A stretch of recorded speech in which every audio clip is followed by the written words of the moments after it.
Please like एकेडमीलाई subscribe गर्न नभुल्नु होला है, साथै घन्टी बजाउन नभुल्नु होला है।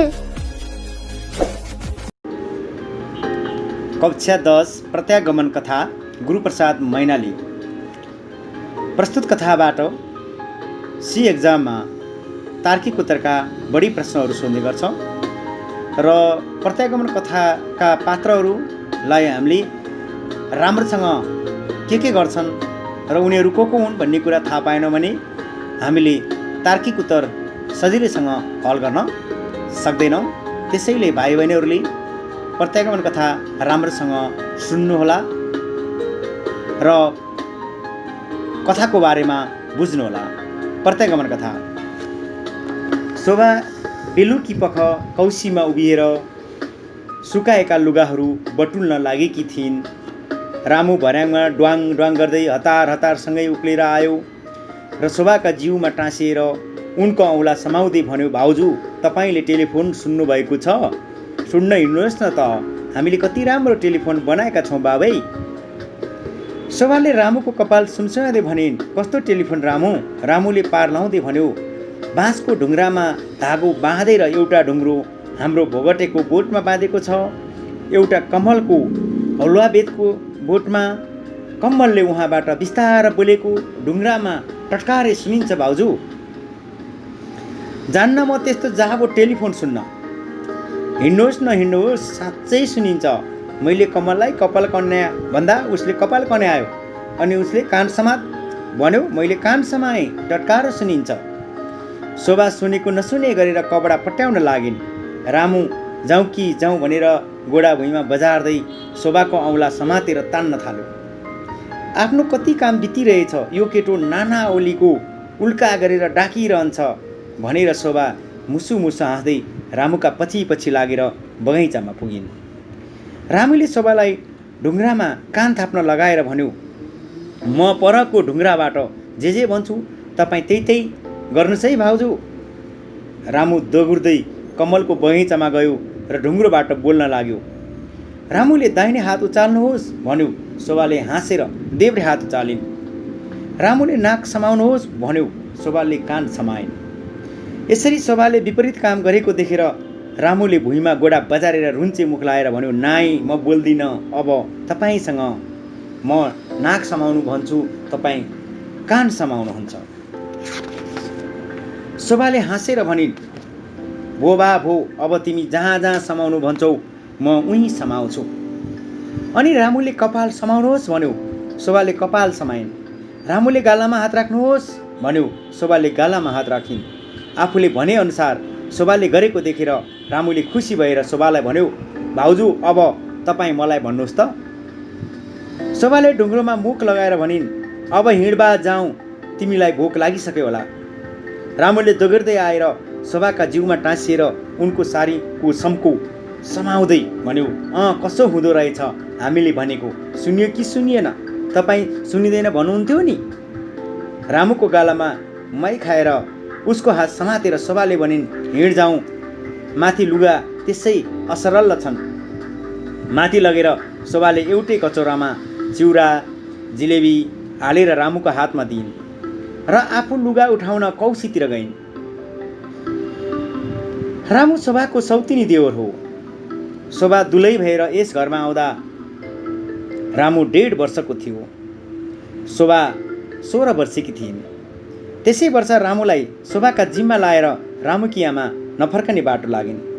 त्यस बेलादेखि रामुलाई शोभाले नै पालेर हुर्काइन्। अहिले रामु 7 वर्षको भयो। शोभा 22 वर्षकी भइन्। घरमा रामु, उसकी भाउजू र दाजु निर्मल बाहेक अर्को प्राणी कोही छैन।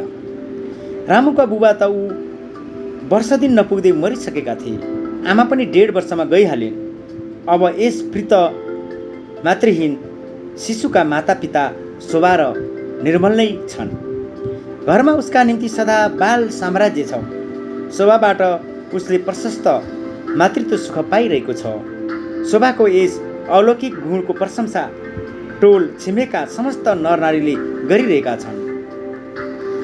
लगभग 15 वर्षपछिको कुरो हो। रामु 22 वर्षका भए।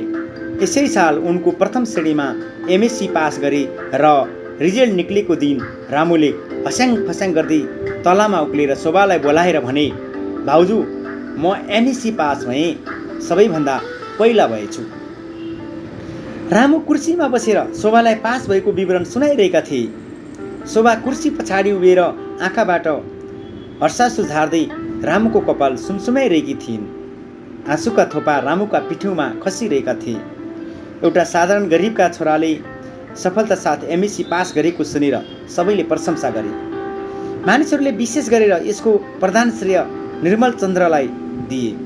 महिनाको 60 रुपियाँ खाने भाषा पाठशालाको एउटा मामुली अध्यापकको भाइ, उसमा पनि सौतिनी भाइलाई आफ्नो अनुपमता र तपस्याद्वारा यत्रो उच्च शिक्षा दिलाए भनेर इष्टमित्र सबैमा खुब चर्चा भइरहेको थियो।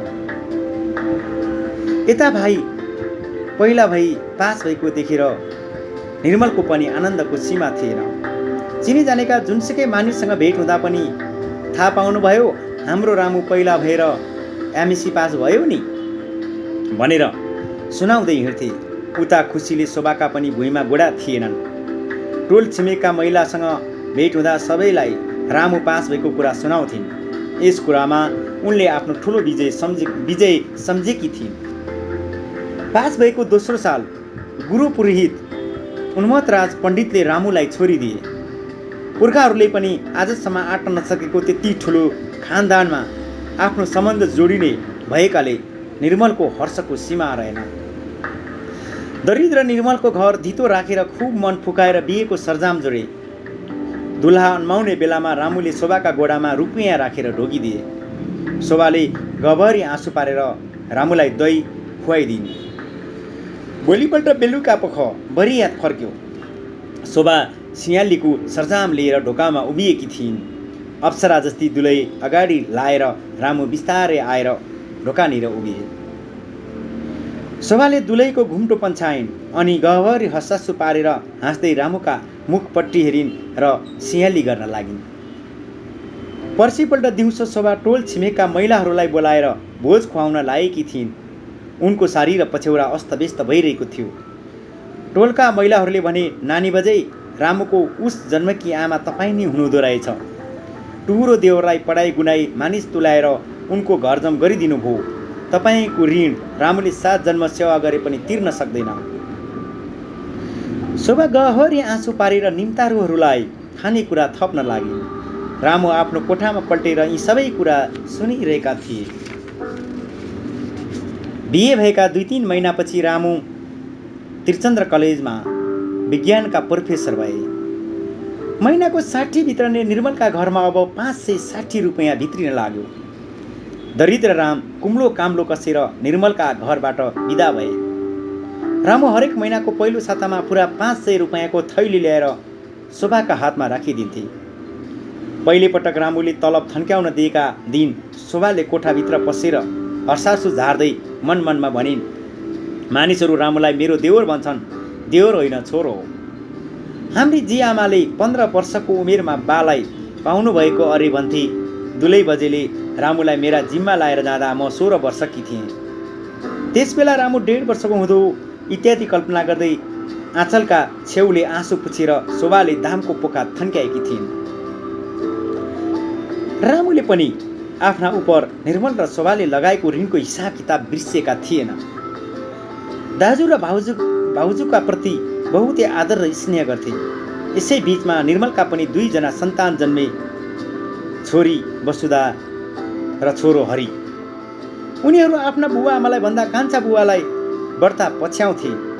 रामु पनि दाजुका यी 2 जना छोराछोरीलाई असाध्यै माया गर्थे। दुवैलाई आफै पढाउँथे। हरि राति रामुसँगै सुत्थ्यो। कुनै दिन ठट्टा गरेर आमासँग सुत्न जा भन्यो भने ठुसिएर झ्यालमा गएर उभिरहन्थ्यो अनि रामु हाँस्दै गई बोकेर ल्याएर आफूसँगै सुताउँथे।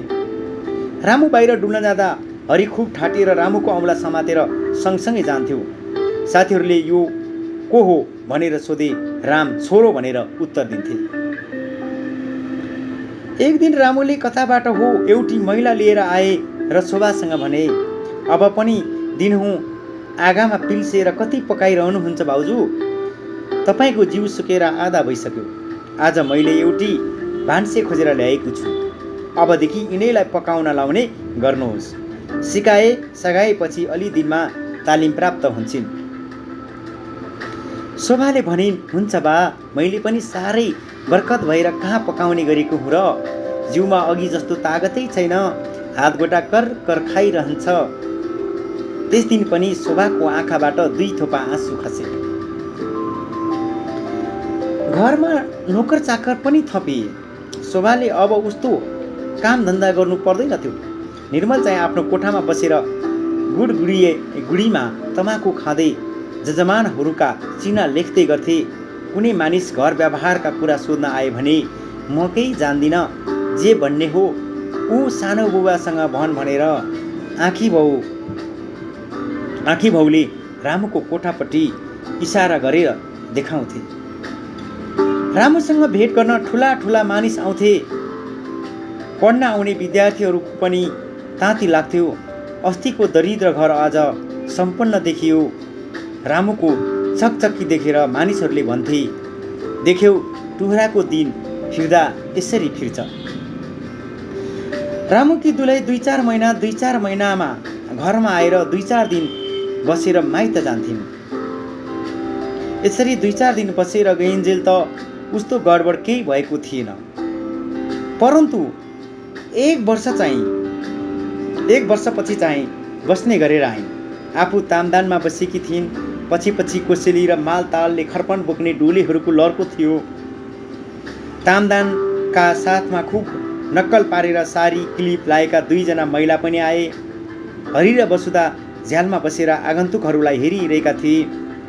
गरिब निर्मलका घरमा अघि कहिल्यै पनि नपसेको यो नौलो हुल एक गरेर पस्यो। तलामा घुइँचोले तिल राख्ने ठाउँ भएन। शोभा माथिल्लो तलामा बसेर बुहारतन गरिरहेकी थिइन्। दुलै रामको खाटमा बसेर सुनका कल्ली फुकाल्न थालिन्। आएका 2 जना महिला चाहिँ हरि वसुधा बस्ने लम्पटमा ढस्स मस्स परेर बसे। त्यसरी नौला महिला आफ्ना बिछौनामा बसेको देखेर हरि र वसुधा भागेर आफ्नी आमा भएका ठाउँमा गए। रामु त्यस बेला कलेजबाट फर्केका थिए। रामु बेलुकी पख फर्कन्थे। घरमा पस्ने बेलामा उनी सधैँ बाटोदेखि नै हरि र वसुधालाई बोलाउँदै भित्र पस्थे। हरि र वसुधा पनि बा आउनुभयो भन्दै दौडेर छिडीमा पुग्थे। रामु आफ्नो जेबमा कहिल्यै चक्लेट कहिले पेडाका साना 2 पोका लिएर आउँथे र 1 पोका हरिका हातमा 1 पोका वसुधाका हातमा दिन्थे। अनि हरिको हात समाउँदै बिस्तारै भर्या उक्लेर आफ्नो कोठामा पस्दै रामुको टोपी र छाता थन्क्याउने काममा दिदीभाइको लुच्छा चोडी पर्थ्यो। रामु परम आनन्दमा निमग्न भएर हरिका गालामा मुहाई खान्थे र खाटमा उतानो परेर अङ्ग्रेजी अखबार हेर्न थाल्थे। एकछिनपछि शोभा एक हातमा खानेकुराको प्लेट र अर्को हातमा 1 गिलास पानी ल्याएर रामुको टेबुलमा राखेर जान्थिन्। नित्य अविराम गतिले यही क्रम चलिरहेको थियो। यसमा कहिल्यै त्रुटि हुँदैनथ्यो। नित्यका चाहिँ आज पनि रामुले चोकबाट हरि र वसुधालाई बोलाए, तर आज उनलाई लिन छिडीसम्म कोही आएन। उनी आश्चर्य भएर तलामा उक्ले अनि उनलाई सबै कुरा ज्ञात भयो। हरि र वसुधालाई खोज्दै उनी माथिल्लो तलामा पुगे। हरि र वसुधा कोसेलीका मिठाईहरू खान लागेका रहेछन्। रामुले आफूले ल्याएको चक्लेटको 1 पोका हरि र वसुधाका हातमा दिएर आफ्नो कोठामा आए। एकछिनपछि शोभाले रामुलाई पनि कोसेलीको रसभरी र बर्फी ल्याएर दिइन्। रामुले नाक खुम्च्याएर भने, भाउजू मलाई यसले सन्चो गर्दैन, हिजो अस्तिको जस्तै मुगी र तरकारी ल्याइदिनुहोस्। शोभा बारा बनाउन भान्सातिर गइन्। 1-2 महिनासम्म त घरको पूर्वानुक्रममा उति परिवर्तन भएन। त्यसपछि गरिबका घरमा धनीका छोरी बुहारी भएर पस्दा जुन किसिमको गडबडी उत्पन्न हुन्छ त्यसको पूर्वाभास देखिन लाग्यो। समाजमा देउरानीले जेठाजु र जेठानीप्रति जुन आदर र विनयको व्यवहार गर्ने चलन छ त्यो पूर्ण भए जस्तो देखिएन। देउरानी बोल्दा अलि ठुस्स परेर बोल्ने, जवाफ दिँदा अर्कापट्टि फर्केर झर्केर उत्तर दिने, अरूसँग कुरा गर्दा हाम्रो माइतमा त यस्तो छ र उस्तो छ भनेर धाक लगाएर कुरा गर्न लागिन्। 2 बजे कुनै काम छुँदैनथिन्। रामुको कोठाको बडारकुडार र सफा सुग्घर पनि शोभाले नै गएर गरिदिनु पर्थ्यो। 2 बजेको काम चाहिँ जाडोमा कौसीमा गएर घाम तापेर उपन्यास हेर्नु र गर्मीमा पलङमा पल्टेर सुतिरहनु सिवाय अर्को थिएन। कलेजका विद्यार्थीहरू पढेर फर्कँदा र सडकमा जात्रा लाउँदा चाहिँ खुब सिँगारपटार गरेर झ्यालमा बसिरहन्थिन्। राति चाहिँ लोग्नेसँग खुसखुस गरेर कुरा गरिरहेको सुनिन्थ्यो। दिग्ग भएर अब शोभाले पनि काममा उस्तो जाँगर लाउन छोडिन्। रामुका कोठाको कसिङ्गर 2-3 दिनसम्म त्यसै थुप्रिरहन्थ्यो। दुलैका कुरा सुनेर हो कि केले हो आजकल रामुले आफ्ना तलब ल्याएर शोभालाई दिन छाडे।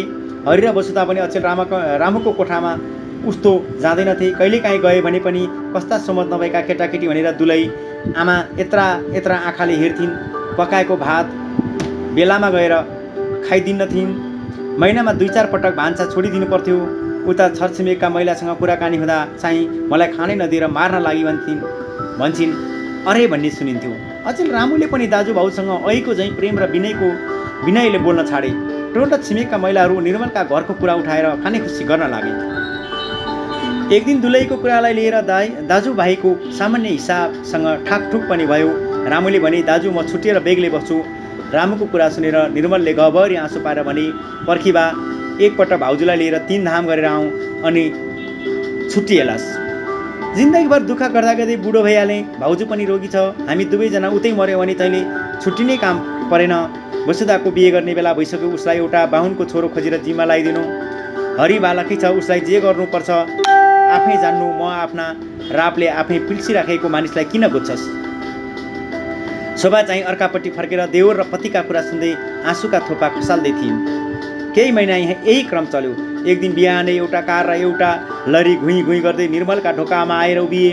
ज्यामीहरू रामुका कोठाका मालताल ओसारेर लरीमा लाद्न लागे। दुलै बजेले माइतबाट ल्याएका माल मताहरू एउटा सिन्कासम्म नराखेर लरीमा लाद्न लगाइन्। मालमता लादिसकेपछि रामुले कोठामा गएर दाजुभाउजूलाई ढोगिदिए अनि दुलैलाई लिएर मोटरमा बसे। मोटर हिँडिसकेपछि टोल छिमेकका मानिसहरूले भने देख्यौ सौतिनी भाइको चाला। देउताको घरमा नभएको कुरो मानिसको घरमा किन हुन्थ्यो। रामु आफ्ना ससुराको जुद्ध सडकको घरमा बसेर नयाँ गृहस्थी चलाउन थाले। चाडबाडमा पनि दाजुका घरमा आउँदैनथे। 5-6 महिनापछि दुलैले छोरो पाइन्। धुमधामसँग छोराको पास्ने गरे। त्यसमा पनि दाजुभाउजू हरि वसुधा कसैलाई बोलाएनन्। पास्नेका दिन शोभा औसीमा बसेर धेरै बेरसम्म एक्लै रोइरहन्। मनमा भनिन् हामीलाई नडाके पनि यो बालक छोराछोरीलाई त अवश्य डाक्नु पर्थ्यो। अजान बालकहरूले के बिराएका थिए र आफूले हुर्काएका छोराछोरीलाई पनि चटक्क बिर्से। अहो संसार कति मतलबी छ। निर्मलका घरमा फेरि उही अघिकै दुःख र दरिद्रको पुनरागमन भयो। उही मासिक 60 रुपियाँको आय। खोपामा उही टुकीको धमिलो बत्ती। उही फाटेको काने जुत्ता। उही घुँडा टालेका सुरुवाल। दुःखले पुनराक्रमण गरे पनि उनी कति विचलित भएनन्। किनकि जान्ने भएदेखि नै उनलाई दुःख र अभावले कुनै दिन छाडेका थिएनन्। त्यसो हुनाले दुःख सहनमा उनी अभ्यस्त भइसकेका थिए। यसबीचको 2-4 वर्षको सुख सन्तोषलाई उनले बादलको छाया जस्तै मानेका थिए। बिहान झिसमिसेमा उठेर एक सरो बर्को ओढेर बागमती पुग्थे। नुहाएर सूर्योदयसम्म जप गरेर घर फर्कन्थे अनि पूजा गर्थे र शोभाले बनाएको 2 घाँस रुखा सुखा खाएर पाठशाला जान्थे। परमेश्वरले धन दौलतमा ठगेको भए पनि लक्ष्मी जस्ती पतिपरायण पत्नी पाएका हुनाले उनले सबै दुःख र अभावलाई बिर्सेका थिए। यस दारुण दुःखले निर्मल र शोभाका शरीरमा त उति परिवर्तन गर्न सकेको थिएन। किन्तु हरि र वसुधा चाहिँ ओइलाएका फुल चाहिँ कान्तिहीन देखिए। किनकि नित्यप्रति अनेक प्रकारको अभावले गर्दा यी कलिला बालकहरूका पेटमा पौष्टिक आहार कहिल्यै पर्न पाउँदैनथ्यो। 2 वर्षपछिको कुरो हो। एक दिन बिहान शोभा भान्साको तर्खर गर्न लागेकी थिइन्। त्यस्तैमा एउटी महिला निर्मलको घर सोध्दै तलामा उक्ली। अचानक एउटी नौली महिलालाई देखेर शोभाले उत्सुकतापूर्वक सोधिन् कहाँबाट आएकी बहिनी। जुद्ध सडक मास्टर बाजेको घरबाट। को मास्टर बाजे? मास्टर बाजे क्या हजुरका देवर। देवर भनेको सुन्ने बित्तिकै शोभा झसङ्ग भइन्। उनका हृदयमा अनेक प्रकारका अमङ्गल सूचक भावनाहरू उठ्न लागे। सशङ्कित भएर सोधिन् मास्टर बाजेलाई सन्चै छ? आगन्तुक महिलाले गभरी आँसु पारेर भनिन् साह्रै बिरामी हुनुहुन्छ बजै। डाक्टर वैद्यहरू पनि खोइ तर लाग्न गाह्रो भयो भन्न लागे। आज बिहान झिसमिसेमै म मर्न लागे। भाउजूलाई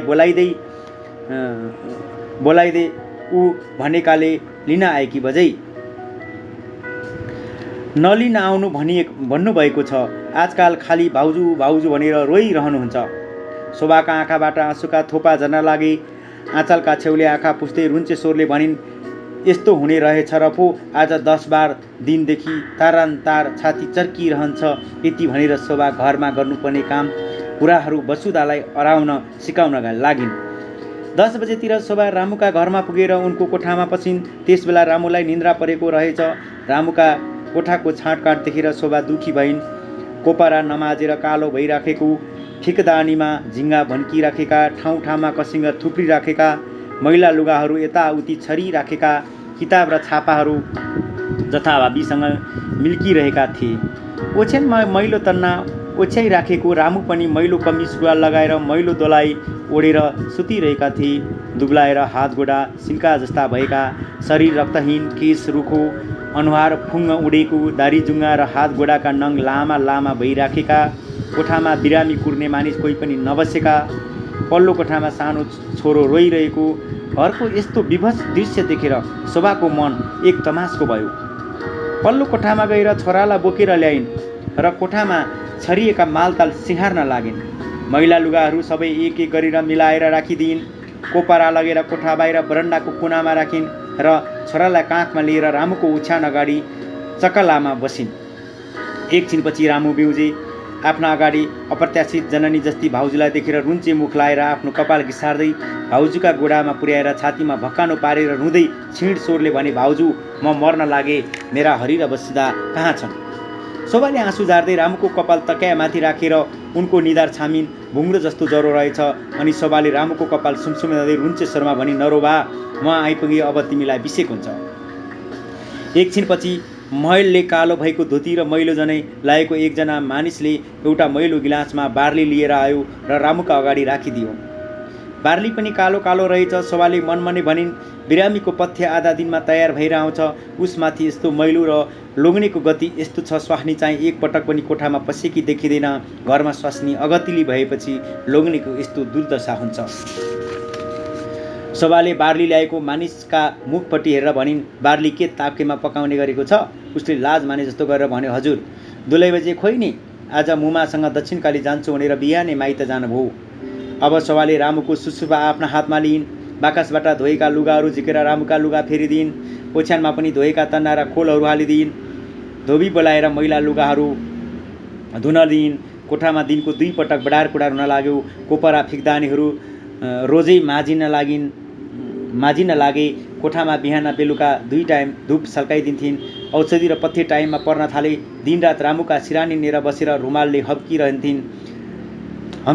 आफ्नो दैनिक जीवनमा यति ठुलो परिवर्तन भएको देखेर रामु अपार आनन्दमा निमग्न भइराखेका थिए। भोलिपल्ट बिहान डाक्टर आए। कोठाको रौनक नै बदलिएको र एकजना प्रौढ रामुका सिरानी लिएर रुमाल हम्किरहेको देखेर डाक्टरले आश्चर्य भएर सोधे, उहाँ को हुनुहुन्छ? रामुले रुन्चे मुख लाएर भने, आमा। शोभाले गभरी आँसु पारेर सारीको सबको कपालतिर तानिन्। शोभाको अभिराम सुसुपा पाएर रामु आरोग्य हुँदै गए। रामुको बालक छोरो दिनेश शोभालाई एकछिन छोड्दैनथ्यो। अब रामु राम्रो प्रकारको आरोग्य भए। जिउ पनि निकै फेरियो। भान्सा कोठासम्म गएर खाएर आउन लागे। आफ्ना कोठा र बार्दलीमा टहल्न पनि थाले। एक दिन बेलुकी पख एउटा कार आएर रामुको ढोका निर उभियो। त्यसबेला शोभा भान्सा कोठामा रामुलाई चिया बनाइरहेकी थिइन्। रामु चाहिँ कोठामा बसेर शोभाका सारी, पछ्यौरा, आफ्नो धोती, रुमाल, एउटा तन्ना, एउटा तकिया हालेर पोको बाँध्न लागे। पोको बाँधिसकेपछि रामु तारन्तार भाउजू भाउजू भनेर बोलाउन लागे। एकछिनपछि छोराछोरीको बुबा भइसक्दा पनि यस केटाको जिद्दी र हतपते शोभा कति गएन भनेर गुनगुनाउँदै शोभा एउटा प्लेटमा चिया कप र एउटा प्लेटमा 5-6 टुक्रा तारेको आलु, 4वटा बिस्कुट लिएर आइन्। प्लेटहरू टेबलमा राखेर कुर्सी सजाउँदै उनले भनिन्, आज चिया तयार पार्न अलि अबेर भयो बा, लौ खा। रामु छोरालाई अर्को कुर्सीमा राखेर आफू पनि कुर्सीमा बसेर चिया खान लागे। बीचबीचमा आलुका 1-2 टुक्रा छोरालाई पनि दिन्थे। शोभा कुर्सी लिएर उभिएर रुमाल हम्किरहेकी थिइन्। रामु लुगासुगा लगाएर तयार भइराखेको देखेर शोभाले भनिन्, तिमी डुल्न जान आँट्यौ क्यारे बाबु, जिउमा तागत भरिएको छैन, अहिले डुल्न जान हुँदैन बा। रामु केही बोलेनन्। चिया खाइसकेपछि हात साथ धोएर मुख पुछे अनि छोरालाई उचालेर शोभालाई समाउन दिएर भने, लौ भाउजू अब घर जाउँ, मोटर ल्याएको आधा घन्टा भइसक्यो। शोभाले आश्चर्य मानेर भने, कहाँ घरमा जाने बाबु? आफ्ना घरमा जहाँ तपाईँ बस्नुहुन्छ, जहाँ दाजु हुनुहुन्छ, जहाँ हरि र वसुधा छन्, मेरो घर त्यहीँ हो भाउजू। यहाँ यिनीहरूले मलाई अकालमा मार्छन्। शोभाले गभरी आँसु पारेर भनिन्, दाजुसँग एक वचन नसोधिकन जाने। मेरो देउता जस्तो दाजुले मलाई कुन दिन घरबाट निकाल्नु भएको थियो र आज सुन्ने। आफै उम्लिएर हिँडेको थिएँ, आफै फर्केर जान्छु। उहाँको स्वभाव मैले जानेको छु। लुगा माथेको पोको झुन्ड्याएर रामु हिँडे। शोभा छोरो काखी च्यापेर पछि पछि लागिन्। रामु र शोभा मोटर लिएर पुगेपछि ड्राइभरले मोटरको ढोका उगारिदियो। देवर र भाउजू मोटरमा बसे अनि मोटर हिँड्यो। रामुकी दुलै चाहिँ झ्यालमा बसेर फतफताउन लागिन्। केही बेरपछि मोटर निर्मलका ढोकामा पुगेर उभियो। रामु लुगाको पोको झुन्ड्याएर तलामा उक्ले। खोपामा टुक्कीको धमिलो बत्ती बलिरहेको। निर्मल, हरि र वसुधाहरू मैला लुगा लगाएर खाटमुनिको सुकुलमा बसेर तरकारीसँग चिउरा फ्याँक्न लागेका थिए। निर्मल अत्यन्तै दुब्ला छुस्स दारी पालेका, हरि र वसुधा पनि ओइलाएका फुल जस्ता कान्तिहीन, घर एकदम श्रीहीन। यी सबै दृश्य देखेर रामुका गभरी आँसु भयो। मनमा भने, शिव शिव, मैले आफ्ना परिवारको कति ठुलो अनिष्ट गरेँ। परमेश्वर, म कृतज्ञ हुँ। मेरो पौरखलाई धिक्कार छ। प्रत्यागमन कथाबाट हामीले धेरै कुरा सिक्नुपर्ने हुन्छ। हामी वात्तै ठुलो मान्छे बन्नको लागि र समाजमा नाम, इज्जत, प्रतिष्ठा कमाउनको लागि हामीले कुलघरानलाई बिर्सेका हुन्छौँ। त्यसैले हामी कुन कुलघरानको हो र हामीले कस्तो मानिसहरूसँग नाता गाँच्नुपर्छ भन्ने कुरा ख्याल गर्नुपर्छ। यदि हामीले नाता गाँच्ने कुरामा बेलैमा बुद्धि पुर्याएनौँ भने हामीले यो कथाको जस्तै पछुताउनु पर्ने हुन्छ।